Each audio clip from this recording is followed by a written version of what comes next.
are about to hear what you have not heard before. For those who have been on this channel, you must have heard about the criminal rogue police officers that we have all over Nigeria. But these particular ones, they are professionals in kidnapping, in roping people into crimes that they have never committed. They are professionals in selling body parts. If you cannot pay ransom, they chop off your body and sell your body parts. These police officers are from the southeast of Nigeria. Anambra State is on fire. And not just Anambra State. This is happening all over Nigeria. But these body part sellers, it is common in the southeast of Nigeria amongst the police officers. It is no longer Fulani herdsmen. I want you to stay with me because we are going to hear a voice note, a leaked voice note that landed on our desk. It is that of a junior officer who has been working with one Patrick, yes, his name is now out there. You look at that picture, the officer wearing the blue is the Patrick. And one of the victims in this story is the one in the middle. I'm going to tell you a little bit about it, then we hear the leaked audio. The other officer is a junior one, putting on black uniform, is the one that leaked all. Now, this is how the story went. This is how it goes. This guy in the middle is based in Turkey, and he works as a money changer. Bureau de change. Let's just give him that. We don't know what else he does, but he lives in Turkey. His name is Ekweme Martins.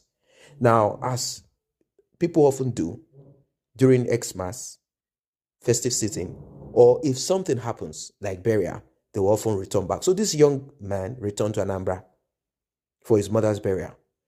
Now, Patrick, with other officers, because it's not just Patrick, there is another one called Princess also. They are like a trio: Harrison, Patrick, and Princess. Now, this group of people, what they do is to sniff to find who has money, who just landed and has no cover. You know, people like Obe Kubana and some of these dudes, they pay their dues, you know, they pay their dues to this kind of guy so they will not be molested and captured. They know who is bigger. That is why you see Obi Kubana took pictures, invited the disgraced cop, Keari. The reason why he did so is because he knows that these people can rope me, and also they can easily spot any kind of criminal activities that I'm involved in. Now, let's leave that aside. It's not about him. Now, when Patrick heard that this young guy returned back home, he knew that this young guy would have returned with a lot of money. He decided to arrange his boys to raid the guy, and they tagged him IPOB/Eastern Security Network member. How true this is, if he belongs to them or he has links with them or whatever it is, of course, we know that many Igbos are part of IPOB. They are in support of Nnamdi Kanu liberation. Well, they busted the guy's hotel, took his phones, and I want you to hear the rest of what happened. Don't forget to like and share this video. Do not forget to subscribe to this channel. Let us get right into it. And I'll be here with you. We'll listen to it from the beginning to the end. I will analyze it as it goes. Good morning, sir. I am making this voice recording to the Commissioner of Police, Anambra State. My name is Nelson, and this voice recording is extremely confidential and for Compol alone. Sir, it's with regards to the suspect, Ekweme Martins Chibike, the guy that was supposed to get a rocket launcher for the proscribed ESN and IPOB terror group. I was still on holidays when CSP Patrick briefed me on the matter and copied me the intercept, on which I swung into action immediately. I put my analysis together, did my findings, did my homework, and we went into the field. I went with men on the first day and surveyed the whole area. We had a workable plan. It was on a Monday. Went there, took photographs, had a workable plan. Subsequently, I and CSP Patrick Abozo went to 302 Artillery, where we planned the operation with the military, and we scheduled to leave the next day by 7 a.m. Fast forward to that day, I was in the office as early as I could. We pulled out to Mbosi. I moved out with the advance team. Myself, Inspector Chononobu, Sergeant Uche, and Constable Clinton. 4 of us went to Mbosi as advance party. We got there, we met with the military FOB there and told them our intention. They said their territorial 2 artillery has informed them. So I asked them to drop me off to go and survey the area again. I alone went into the target area, took pictures again, confirmed virtually. I had my visuals on him. I even exchanged pleasantries with him. Saw him, saw his elder brother, Tochukwu Ekweme. It was a twin duplex. They were preparing for burial. So I came in. There was no network whatsoever there. There was no way I could communicate back to command. So I sent CS Patrick a text telling him I had eyes on the target. The text did not go through. I had to trek from where I was back to the FOB. So on getting there, we managed to get network. I communicated them. Started coming down. On getting there, while they got back, they got to the FOB, we started planning again. I went back the second time, now with a different vehicle. I went back to confirm whether he was still around, because while I was going out the first time, he was leaving. He was leaving with his blue Honda Crosster with a Lagos plate number. So he drove past me. So I came back to confirm he wasn't around anymore. So on my way leaving, I discovered he was driving in again. So I quickly went back and told CSP Patrick that he was back and the team was ready to move. There was a joint operation compromising of the military, the police, and the AVG, Anambra AVG. So, cut long story short, we came in, did the operation, and got the guy. Got him and his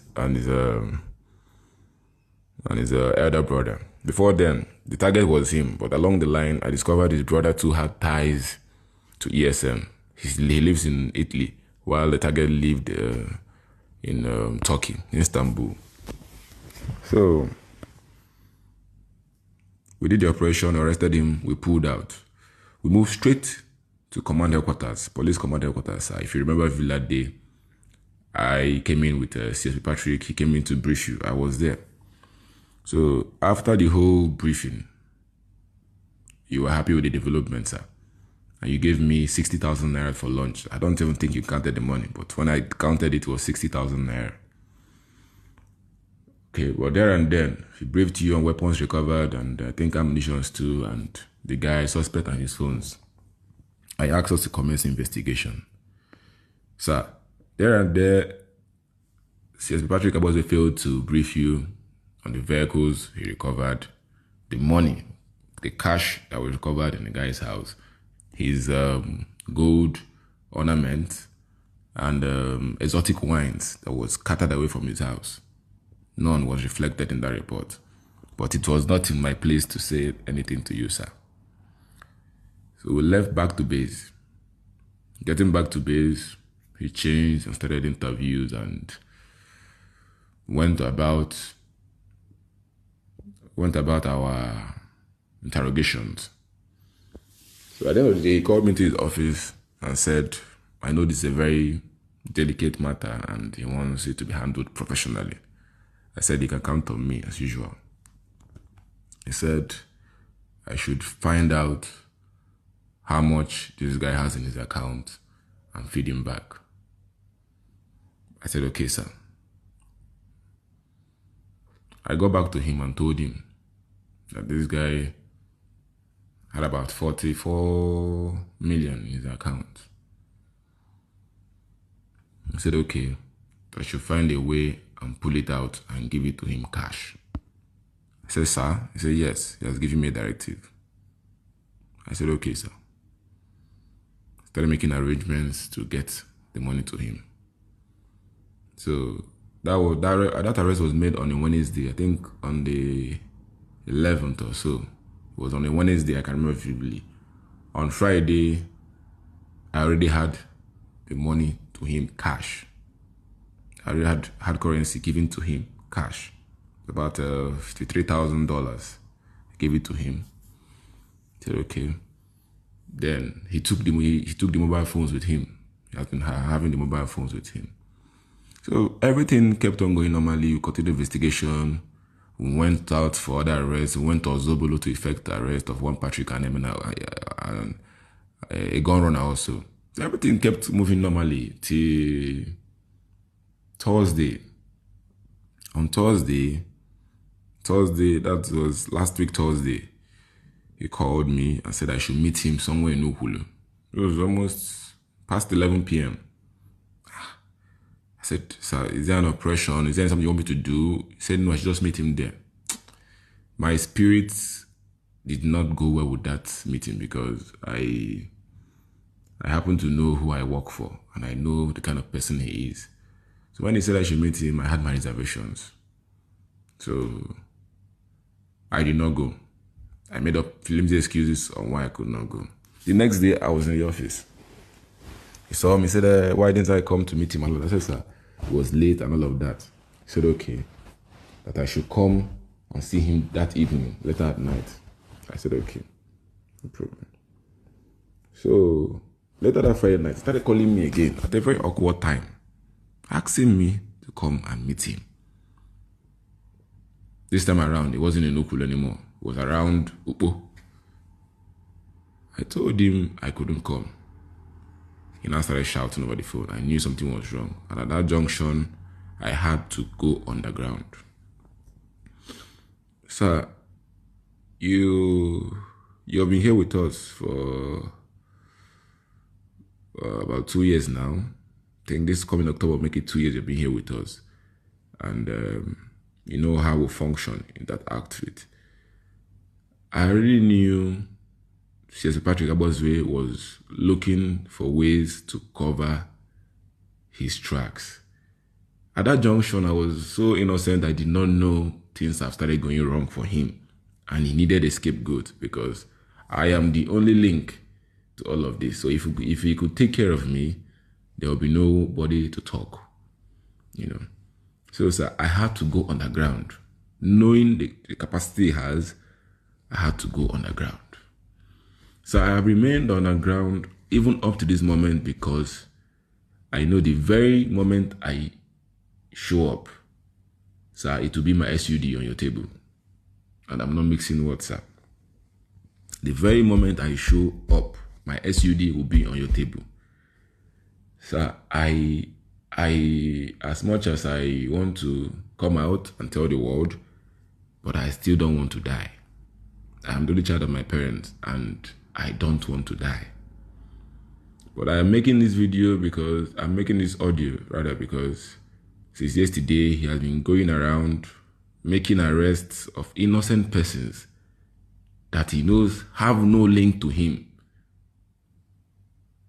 You know, in his insatiable quest to quench this matter and hang it on someone's neck, he's making arrests of innocent people and detaining them. While all along, he knows the money was given to him. Sir, I pray to your good office to please and please look into this matter diligently. There is nothing that can happen in Okozo arrest that the OC is not aware of. There is nothing. There is no way. I don't have the capacity to pull that kind of stunt without his approval. So please, sir, I would love you to look into this matter very well and look at it as a father. The only reason I'm underground is because I know my life is at risk. I know the dangers associated with being on his path. He's like a failed He's like a tipper that just failed brakes. There's no brakes. He's on rampage. And he will clear everything on his path. I've seen it happen, and it will continue happening. The only thing that will happen is an SUD. There will be no investigation. Either he does it in the field, or he will do it while torturing me.